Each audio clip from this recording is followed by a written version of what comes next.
Jalanmu tak terselami oleh setiap hati kami. Namun satu hal ku percaya, ada rencana yang indah. Tiada terduga kasih-Mu, heran dan besar bagiku. Arti kehadiran-Mu selalu nyata di dalam hidupku. Penyertaan-Mu sempurna, rancangan-Mu penuh damai, aman dan sejahtera. Walau di tengah badai, ingin ku selalu bersama, rasakan keindahan arti kehadiran-Mu Tuhan. Boleh kita menaikkan pujian ini bersama-sama, katakan jalan-Mu tak terselami. Jalan-Mu tak terselami oleh setiap hati kami. Namun satu hal ku percaya, ada rencana yang indah. Tiada terduga kasih-Mu, heran dan besar bagiku. Arti kehadiran-Mu selalu nyata di dalam hidupku. Penyertaan-Mu sempurna, rancangan-Mu penuh damai, aman dan sejahtera. Walau di tengah badai, ingin ku selalu bersama, rasakan keindahan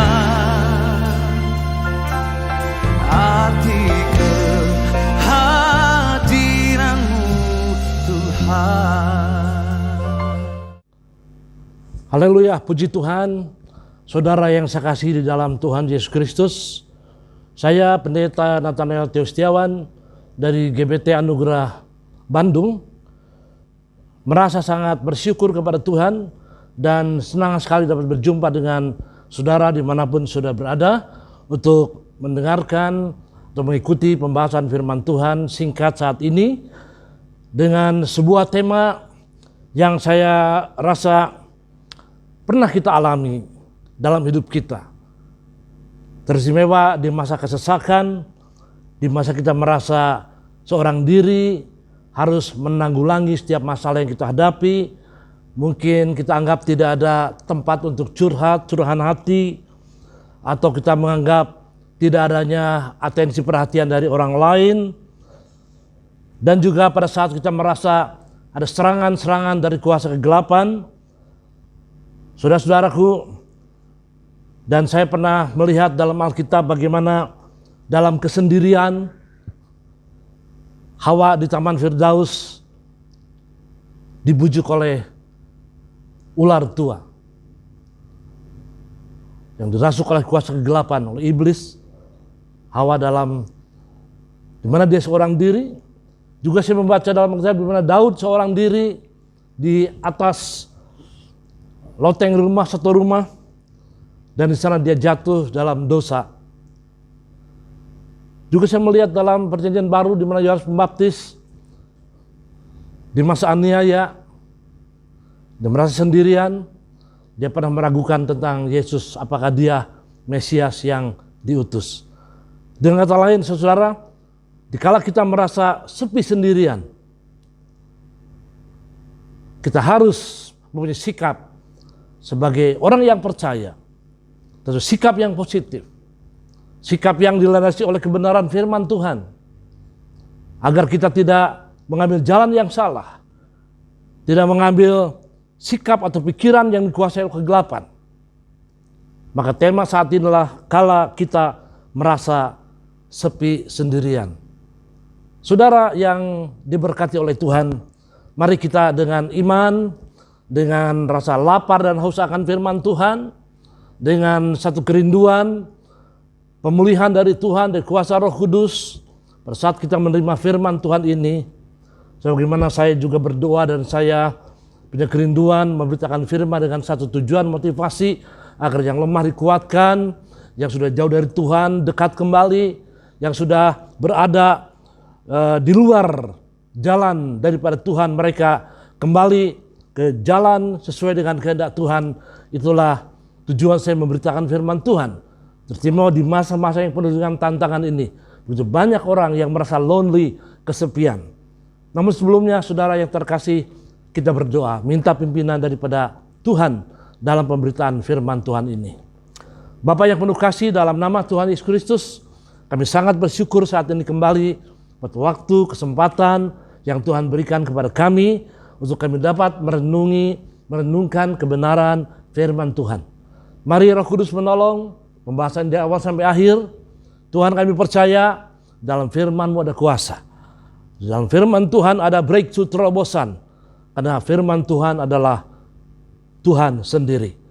Terima kasih Tuhan, kami percaya Tuhan adalah Tuhan yang setia, yang siap menyertai kami, mendampingi kami, di mana kami akan menyampaikan kebenaran firman Tuhan. Di dalam nama Tuhan Yesus Kristus kami berdoa. Amin. Puji Tuhan. Mari kita akan menyimak pembacaan firman Tuhan lebih dulu saudara. Dari Yesaya 41 ayat yang ke-8 sampai 10 sesuai dengan janji Tuhan kepada umat Tuhan dalam pembacaan ini. Yesaya 41 ayat 8 sampai 10 demikian firman Tuhan. Israel hamba Tuhan, tetapi engkau, hei Israel hambaku, hei Yakub yang telah kupilih, keturunan Abraham yang kukasihi. Engkau yang telah kuambil dari ujung-ujung bumi, dan yang telah kupanggil dari penjuru-penjurunya. Aku berkata kepadamu, engkau hambaku, aku telah memilih engkau dan tidak menolak engkau. Janganlah takut, sebab aku menyertai engkau. Janganlah bimbang, sebab aku ini Allahmu. Aku akan meneguhkan, bahkan akan menolong engkau. Aku akan memegang engkau dengan tangan kananku yang membawa kemenangan. Saudara-saudara yang dikasih oleh Tuhan, ayat ini memang kalau kita bicara tentang eskatologis hal yang akan datang, ini berbicara tentang pemulihan bangsa pilihan Tuhan. Tetapi secara rohani janji Tuhan itu kekal. Bagi saya dan bagi saudara yang sudah ditebus oleh Kristus lewat pengorbanan di atas kayu salib, tentang penyertaannya. Tuhan katakan, aku menyertai kamu sampai akhir zaman. Artinya bagi orang yang percaya, saudaraku, tidak ada istilah bahwa kita sendirian. Roh Kudusnya bersama dengan kita. Ayat 10 saya ulangi.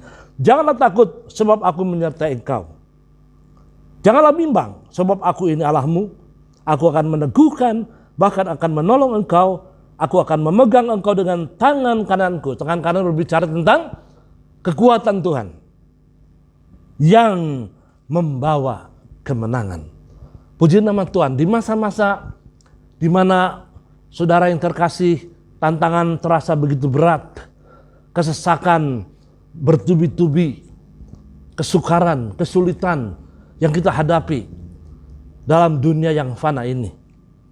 Tidak bisa kita sangkali, saudara-saudara, ada begitu banyak orang, apalagi orang yang merasa dirinya sendirian, orang yang jauh dari Tuhan, orang yang kehilangan pegangan dalam hidupnya sebagai orang yang beriman karena mereka sudah tidak lagi melekat kepada Tuhan. Tidak mustahil, saudara-saudaraku, merasa lonely, kesepian, sendirian. Mereka katakan harus menghadapi segala sesuatu dengan kemampuan sendiri. Itu bisa terjadi. Tadi beberapa contoh, saudaraku, saya jelaskan tentang Hawa, Daud, dan Yohanes Pembaptis. Mereka pernah merasa lonely, merasa sendirian, dalam keadaan kesendirian. Itu ada kalanya orang merasa powerless, tidak berdaya untuk menghadapi sikon seperti ini. Ada wise word, kata-kata bijak dari seorang bijak yang demikian bunyinya, saudara. Termenung dan menghayal sendiri. Kalau saudara menghadapi sesuatu, lalu saudara menghayal dan merenung seorang diri, mencoba mencari solusi dengan kekuatan sendiri, orang bijak ini berkata, termenung dan menghayal sendiri itu sama dengan berunding dengan setan. Itu wise word, saudara. Ya, kata-kata bijak. Jadi orang yang merenung dan menghayal sendiri, saudaraku, itu sama dengan berunding dengan setan, lebih kurang demikian. Nah, mari kita menyimak apa yang dikatakan oleh Alkitab bagi setiap orang yang percaya, bagi saya dan bagi saudara. Alkitab, saudaraku, di dalamnya ada berisi contoh-contoh, ya, experience, pengalaman dari tokoh-tokoh iman. Mereka juga orang yang hebat, saudara-saudaraku, orang yang dipakai Tuhan, tapi toh mereka juga manusia. Mereka mempunyai keterbatasan, mereka mempunyai kelemahan. Itulah sebabnya pembahasan firman kali ini menjadi cermin buat saya dan saudara, betapa kita harus menyadari live without God is nothing. Hidup tanpa Tuhan adalah nol, bukanlah apa-apa. Ada satu contoh yang saya ingin jelaskan kepada kita pada saat ini, saudara yang dikasihi Tuhan, yaitu tentang yang dialami oleh seorang nabi yang bernama Elia. Kita akan membaca dalam 1 Raja-Raja pasal yang ke-19 ayat 1 sampai 10. Pada waktu itu Elia, saudara, mengalami masalah bagaimana dia dikejar oleh Isabel. Karena baru saja Elia memusnahkan nabi-nabi Baal. Dan Isabel merasa sakit hati dan dia ingin juga menghabisi nyawa daripada Elia. Pada waktu Elia mengalami tekanan, mengalami intimidasi, ancaman, yang Elia adalah seorang nabi, dia juga seorang manusia. Kita akan melihat pembahasannya. Demikian, saudara. Ketika Ahab memberitahukan kepada Isabel segala yang dilakukan Elia, dan perihal Elia membunuh semua nabi itu dengan pedang, maka Isabel menyuruh orang suruhan mengatakan kepada Elia, beginilah kiranya para Allah menghukum aku, bahkan lebih lagi daripada itu, jika besok kira-kira pada waktu ini aku tidak membuat nyawamu, ini ancaman kepada Elia, membuat nyawamu sama seperti nyawa salah seorang dari mereka itu, maka takutlah ia. Pada waktu menerima intimidasi dari Isabel, Elia seorang nabi pun mengalami sifat-sifat manusiawi. Katanya, maka takutlah ia, lalu bangkit dan pergi menyelamatkan nyawanya. Dan setelah sampai ke Berseba yang termasuk wilayah Yehuda, ia meninggalkan bujangnya di sana. Perhatikan, tetapi ia sendiri. Saudaraku, perhatikan tentang bahayanya orang yang lonely, kesepian, mengalami kesendirian, menjauh dari Tuhan, dan dia merasa mampu menanggulangi sesuatu, padahal Elia sedang mencari tempat pelarian, tempat yang aman, saudaraku. Tapi dikatakan seorang diri masuk ke padang gurun, sehari perjalanan jauhnya, lalu duduk di bawah sebuah pohon arar, kemudian ingin mati, saudara.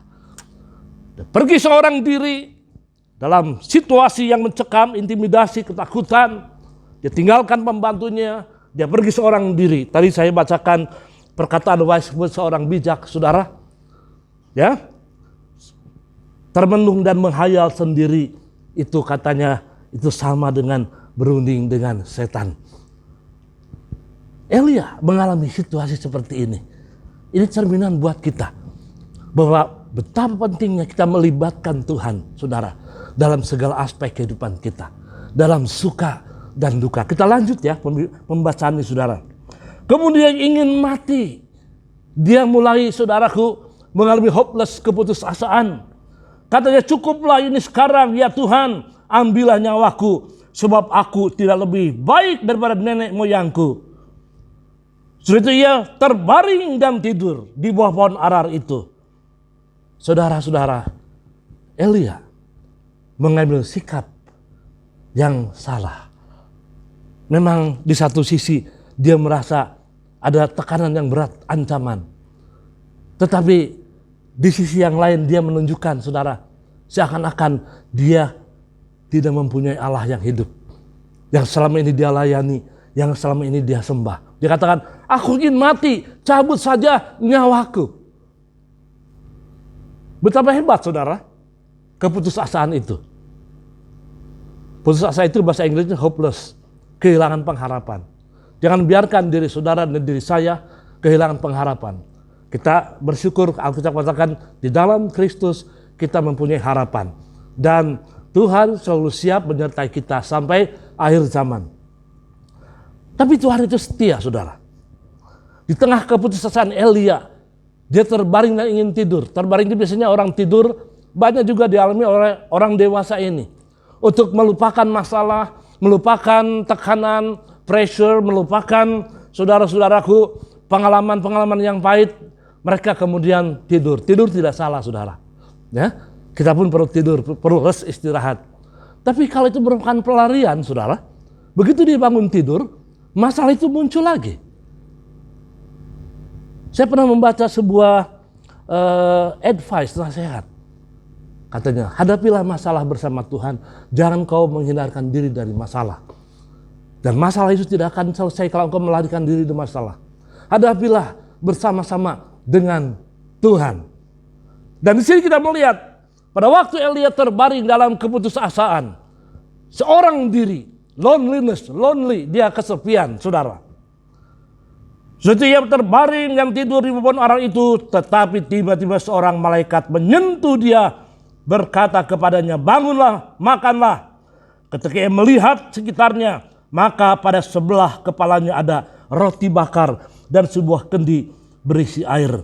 Lalu ia makan dan minum, kemudian berbaring pula. Tapi malaikat Tuhan datang untuk kedua kalinya dan menyentuh dia serta berkata, bangunlah, makanlah, sebab kalau tidak perjalananmu nanti terlalu jauh. Saudaraku, orang yang berputus asa, orang yang hopeless, kehilangan pengharapan. Kita pernah mendengar dan membaca berita, saudara, bagaimana mereka mengadakan satu tindakan yang konyol. Mereka melakukan suicide, bunuh diri. Sebab mereka pikir, saudara-saudara, kalau melakukan itu semuanya beres, semuanya selesai. No, bukan, saudara. Alkitab katakan, there is life, there is another life after this life. Ada kehidupan yang lain sesudah kehidupan ini, saudara. Kita akan menghadap Tuhan. Saudara-saudara, maka bangunlah, ia lalu makan dan minum. Dan oleh kekuatan makanan itu, ia berjalan 40 hari, 40 malam lamanya, sampai ke gunung Allah, yakni gunung Horeb. Saudara-saudara yang dikasih oleh Tuhan, kesetiaan Tuhan itu harus kita hargai. Di tengah-tengah merasa kesendirian, kesepian dari Elia, yang karena ancaman tadi, saudaraku, bahkan dia berkata, aku ingin mati saja. Tentu ini bukan sikap yang benar menurut ajaran Alkitab. Saudaraku, bagaimanapun berat masalah kita, Tuhan katakan, marilah kepadaku, kamu yang lelah dan beban berat. Dalam 1 Korintus 10:13, Paulus katakan bahwa Tuhan akan memberikan solusi, way out, jalan keluar bagi orang yang beriman. Masalahnya, saudara-saudara, jangan biarkan rasa kesepian, kesendirian itu menguasai hidup kita. Seakan-akan kita berkata, where is God? Di manakah Tuhan? Saudaraku, dia Tuhan yang setia. Sebagaimana pembahasan pada saat ini. Malaikat Tuhan memberikan makanan, air dan roti. Saudaraku, kita terapkan dalam hidup kita secara rohani, ya, alegoris. Saudara-saudaraku, dalam kehidupan kita sebagai orang yang beriman, Tuhan Yesus katakan, manusia itu bukan dari roti saja, Matius 4 ayat 4, tapi dari setiap firman yang keluar dari mulut Allah. Saudara, dalam menjalani hidup kita yang penuh dengan tantangan, tidak sepi dari masalah, kadang-kadang bisa saja kita merasa lonely, sendirian, merasa kita, saudaraku, powerless, tidak berdaya. Ingat saudara, Tuhan memberikan kepada kita firman Tuhan. Tadi dalam ayat ke-7, saudara-saudaraku, dikatakan di sana, malaikat memberitahu Elia bahwa perjalanannya masih jauh. Kita masih menghadapi banyak hal di atas muka bumi ini, saudara. 1001 macam masalah yang harus kita hadapi. Dalam Yohanes 16:33 Tuhan Yesus berkata, dalam aku kamu mendapat damai sejahtera, tapi dalam dunia kamu menderita penganiayaan. Artinya selama di dalam dunia kita masih mengalami berbagai macam hal, saudaraku. Tapi coba baca Yohanes 16:33 selengkapnya. Kata Tuhan, kuatkanlah hatimu. Itu tugas kita. Kuatkan hatimu. Kuatkan hatimu. Itu perintah Tuhan, saudara. Bukan untuk menyerah. Bukan untuk mengambil langkah 1000. Bukan untuk meninggalkan Tuhan. Kuatkan hatimu. Dan Yohanes 16:33 berkata, aku telah mengalahkan dunia. Itulah jaminan. That is the reason. Itu alasan. Kita bisa kuat. Kenapa? Tuhan sumber kekuatan kita. Puji nama Tuhan. Saudara yang dikasih oleh Tuhan. Satu hal yang luar biasa. Dalam ayat yang ke-8 ini, saudaraku, maka bangunlah ia lalu makan dan minum, dan oleh kekuatan makanan itu ia berjalan 40 hari 40 malam lamanya sampai ke gunung Allah. Saudara yang diberkati oleh Tuhan, mari hargai kesetiaan Tuhan. Tuhan siap memberikan kekuatan kepada kita. Dia berikan firman-Nya, Dia berikan roh-Nya untuk kita, saudaraku, yang berikan kepada kita kemampuan, kekuatan untuk melanjutkan perjalanan iman kita. Dalam pelayanan kita, dalam ministry yang kita lakukan bagi kemuliaan Tuhan, dalam hidup keseharian kita, saudaraku, kita membutuhkan the strength of the Lord, kekuatan Tuhan. The strength from God, kekuatan dari Tuhan kita. Puji nama Tuhan. Saudara-saudara yang terkasih, di tengah keterpurukan, Tuhan juga memberikan penghiburan kepada Elia.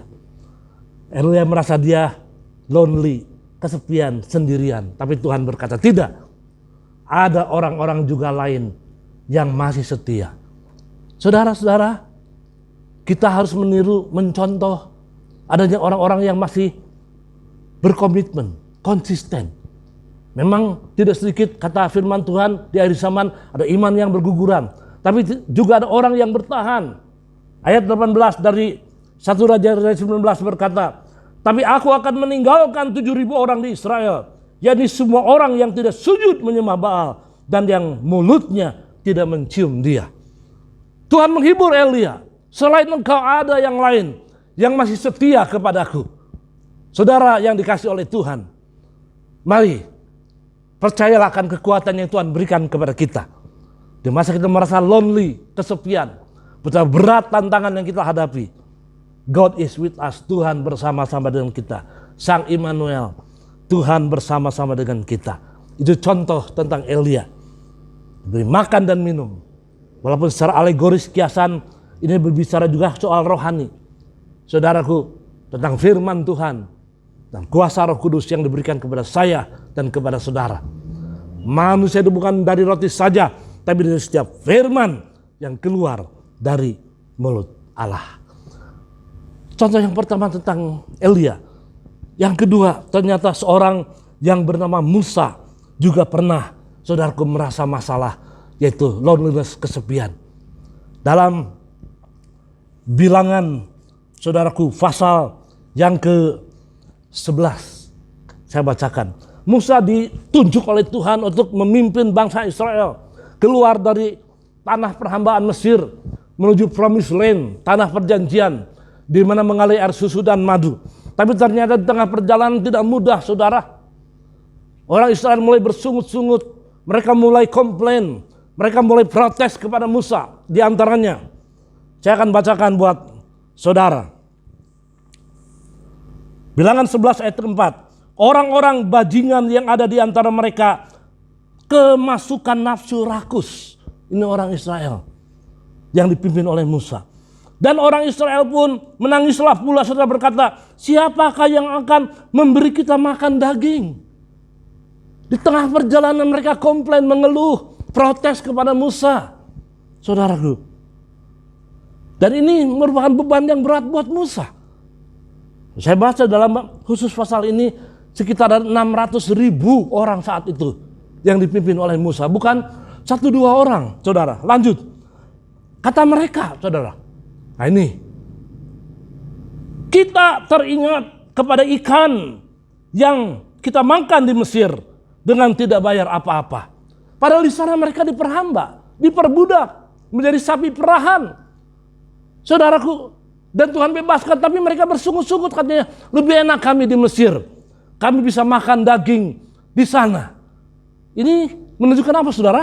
Kehidupan yang tidak bersyukur. Kepada mentimun dan semangka, bawang prei, bawang merah, dan bawang putih. Tetapi sekarang kita kurus kering, tidak ada sesuatu apapun kecuali mana ini aja yang kita lihat. Kita pernah membaca bukan dan mengingat bagaimana di tengah masa kelaparan umat Tuhan, Tuhan berikan roti mana, M-A-N-N-A, mana. Artinya what is it? Apa itu? Saudara-saudara yang dikasih oleh Tuhan, lihat bagaimana tanggungan, beban yang dihadapi oleh Musa tidak ringan. Begitu banyak orang mulai mengeluh, mungkin memprotes kepemimpinan Musa. Secara manusia saya dapat membayangkan betapa berat beban yang dihadapi oleh Musa. Saudara-saudara, di tengah-tengah situasi yang gawat ini, Musa pun seorang manusia. Dan dia pernah berkata kepada Tuhan demikian. Perhatikan saudara. Mungkin juga pernah di antara saudara pada waktu beban yang terberat, masalah yang terlalu saudara-saudaraku banyak dan lain sebagainya. Kenapa Tuhan? Why Lord? Kenapa Tuhan? Ayat 15 saya bacakan demikian. Ini yang dikatakan Musa. Jika engkau berlaku demikian kepadaku, sebaiknya engkau membunuh aku saja, kata Musa. Tuhan, begitu berat tantangan masalah yang aku hadapi. Musa pun merasa berat. Merasa menghadapi seorang diri. Dia berkata, jika engkau berlaku demikian kepadaku, sebaiknya engkau membunuh aku saja. Jika aku mendapat kasih karunia di matamu, supaya aku tidak harus melihat celakaku. Saudara yang dikasih dan diberkati oleh Tuhan. Ayat 14. Aku seorang diri tidak dapat memikul tanggung jawab atas seluruh bangsa ini, kata Musa. Aku seorang diri tidak dapat. Rupanya mungkin mati lebih baik daripada menghadapi beban yang demikian berat. Ini jelas saudaraku. Satu hal tentang keputusasaan. Merasa dia seorang diri menghadapi itu semua. Semua orang bisa mengalami seperti itu. Saudaraku. Pada waktu beban bertubi-tubi. Dan kita belum menemukan way out, jalan keluar. Seorang diri. Kita berkata. Betapa jelek nasibku. Betapa malang nasibku. Ya, saudaraku yang kekasih.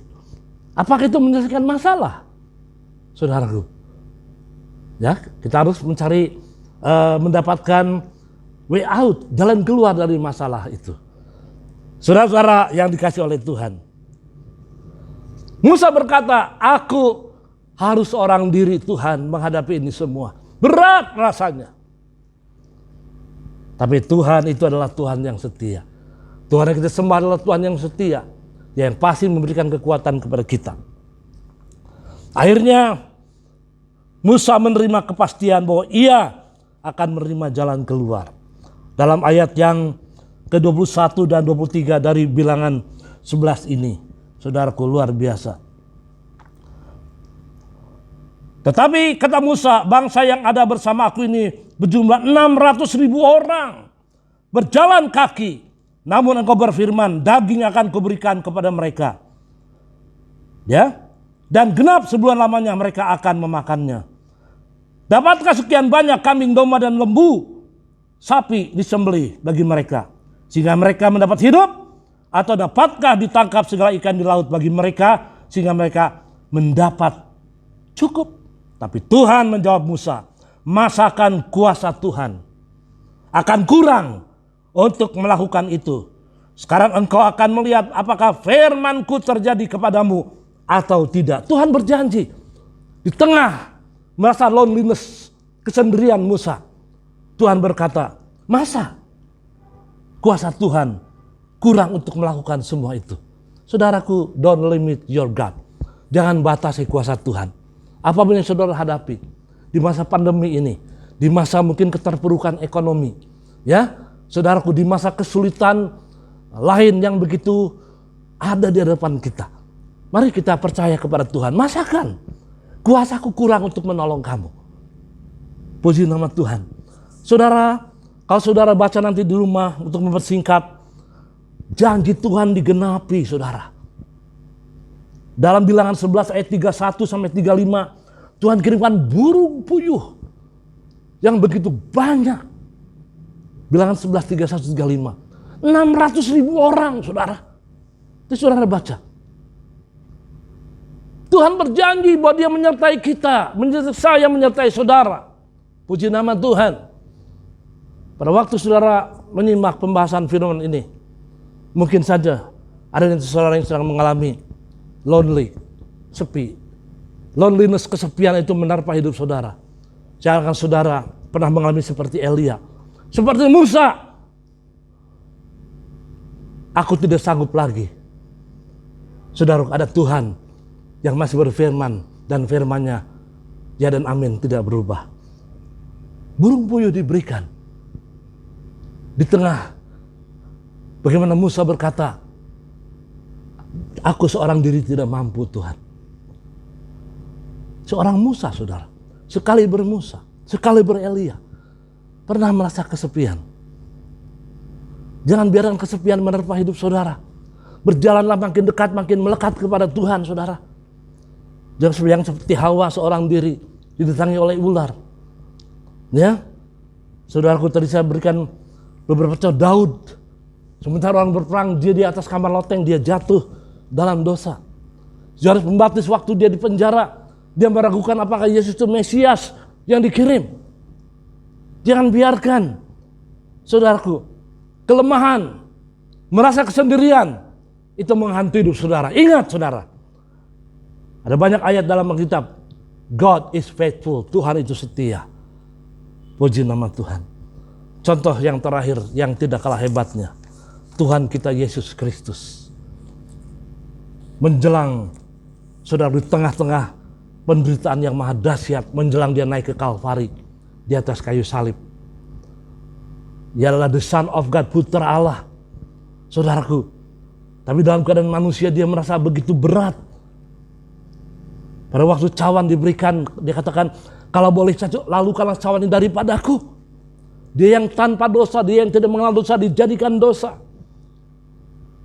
Saudara-saudara yang dikasihi dan diberkati oleh Tuhan, Anda bisa melihat dalam Matius 26 ayat 36 sampai 44. Matius 26 ayat 36 sampai 44. Saya, saudaraku, kagum dengan sikap Tuhan Yesus, di mana dia menghadapi penderitaan yang maha hebat di Taman Getsemani.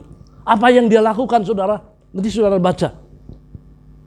Supaya saudara punya PR membaca Alkitab. Matius 26, 36 sampai 44. Pada waktu dia menghadapi penderitaan yang maha hebat, di mana dia menghadapi akan merebut tragedi salib yang maha dahsyat di Kalvari demi penebusan manusia. Apa yang dia lakukan, saudara? Dia berdoa.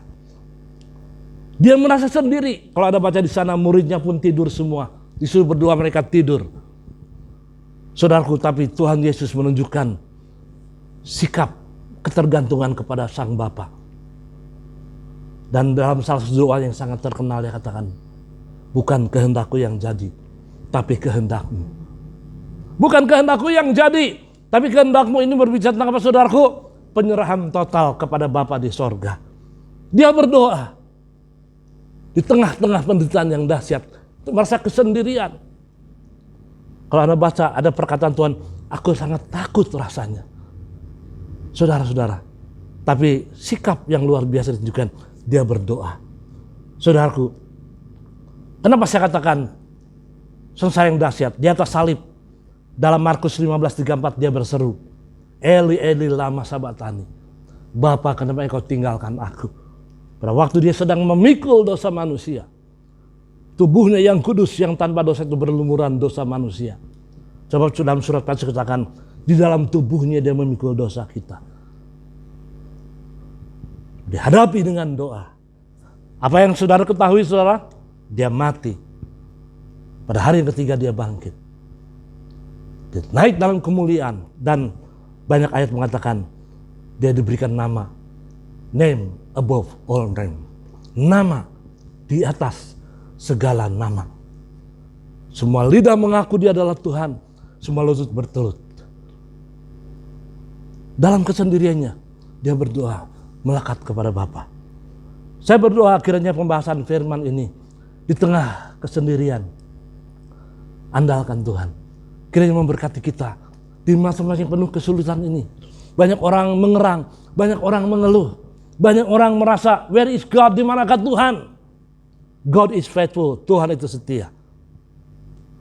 Kiranya Tuhan memberkati dimanapun saudara berada.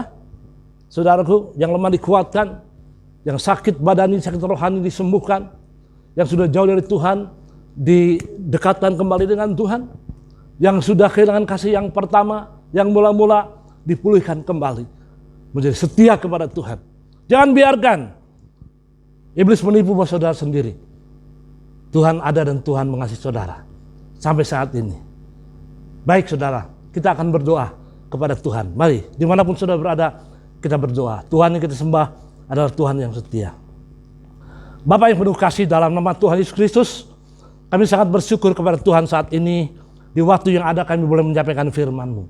Begitu banyak manusia di masa kesulitan, kesukaran, kesesakan, yang merasa mereka seorang diri, lonely, kesepian.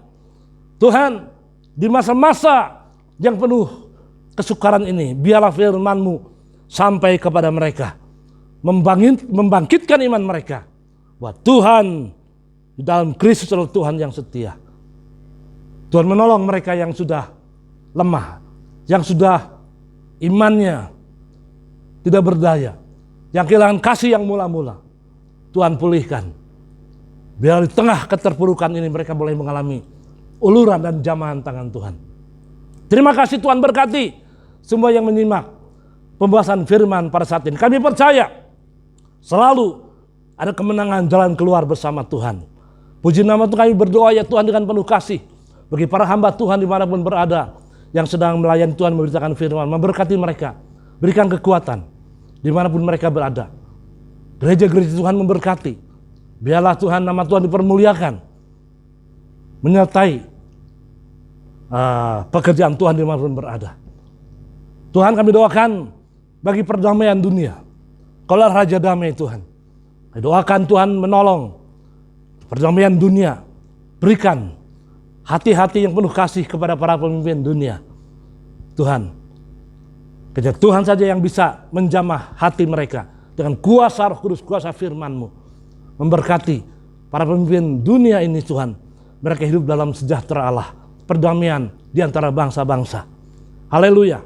Kami mendoakan juga bagi pemerintah Indonesia yang kami kasihi Tuhan, yang sedang menanggulangi virus saat ini.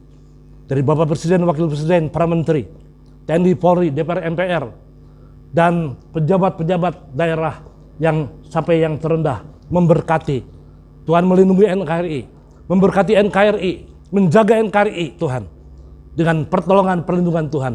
Berikan damai sejahtera bagi rakyat Indonesia yang di dalam Bhinneka Tunggal Ika ini, memberkati Tuhan. Dalam berkat damai sejahtera Tuhan menyertai NKRI. Kami percaya Tuhan Allah yang setia.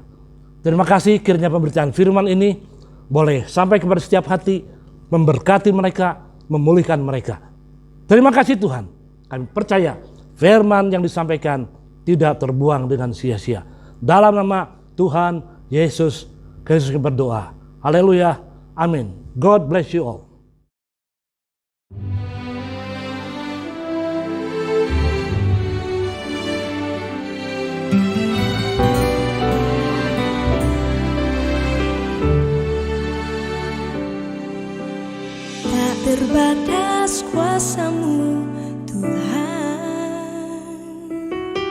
Semua dapat kau lakukan. Apa yang kelihatan mustahil bagiku, itu sangat mungkin bagimu.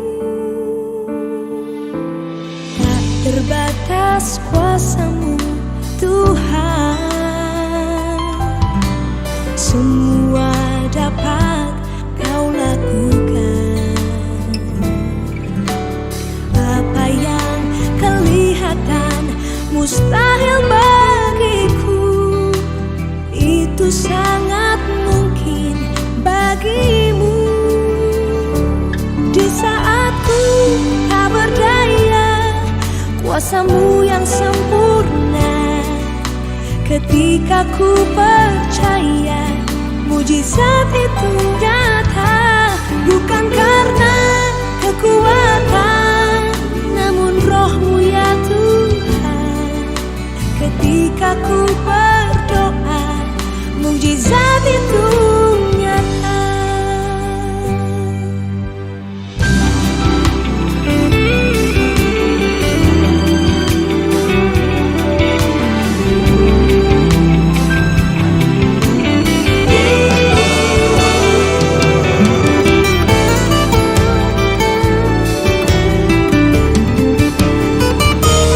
Di saat ku tak berdaya, kuasa-Mu yang sempurna. Ketika ku percaya, mujizat itu nyata. Bukan karena kekuatan, namun Roh-Mu ya Tuhan. Ketika ku berdoa, mujizat itu nyata. Ketika ku berdoa, mujizat itu nyata. Ketika ku percaya, mujizat